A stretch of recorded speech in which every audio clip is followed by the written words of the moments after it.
उद्यम सुरक्षा सम्मान और कर सरलीकरण को लेकर ग्वालियर के चैम्बर ऑफ कॉमर्स में भारत सरकार के नीति आयोग के सदस्य डॉक्टर विजय कुमार सारस्वत ने एक सेमिनार को संबोधित करते हुए चैम्बर ऑफ कॉमर्स के पदाधिकारी, उद्यमियों और व्यापारियों की समस्याएं सुनी और उनका निराकरण भी किया।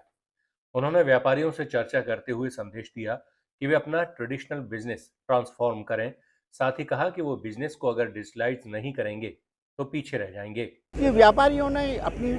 अपनी समस्याएं हमारे सामने रखी।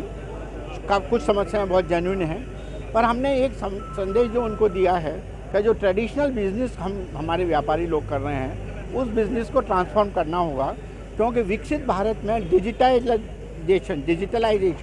एक बहुत बड़ा मेन कैरियज वे है, एक बहुत बड़ा रास्ता है।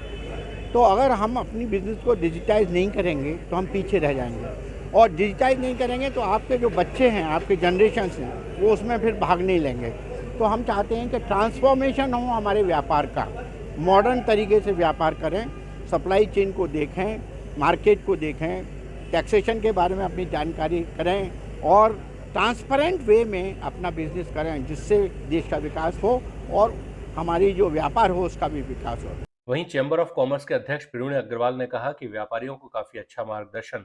सारस्वत जी से मिला है। साथ ही उन्होंने हमारी समस्याओं को समझकर उनके निराकरण की भी बात कही है। Madhya Pradesh chamber of commerce and industries के इस 119 वर्ष की यात्रा में दूसरी बार नीति आयोग के सदस्य डॉक्टर वी के सारस्वत साहब यहाँ ग्वालियर चैम्बर ऑफ कॉमर्स में पधारे, और पधारने के बाद उनको, चूँकि भारत सरकार को नीति बनाने का काम उनको होता है, तो हम लोगों ने ये पाया कि उद्यमियों के लिए या व्यापारियों के लिए भारत सरकार की नीति में उतने प्रावधान नहीं होते हैं, उतनी चिंता नहीं होती है। इसी बात को आगे रख के हमने उनको ये सुझाव दिया है कि जब कभी भी हम लोग जो चुकाए गए कर के आधार पे हमारे को एक समय के बाद पेंशन दी जाए, अगर कोई आपदा विपदा हो जाती है तो आपदा विपदा में ब्याज रहित ऋण दिया जाए, एवं हमारा दुर्घटना बीमा सरकार जब हम रजिस्ट्रेशन कराते हैं तो कराए और उसका पैसा भी हमसे ले। कुल मिला के हमने सरकार से ये मांग की है कि जो हम कर चुकाते हैं उसका कुछ भाग 1%, 2%, 3% जो भी हो, और जो कर चुका रहा है केवल उसी के लिए अगर ये पेंशन योजना और ये सब चीज़ें आएंगी तो लोग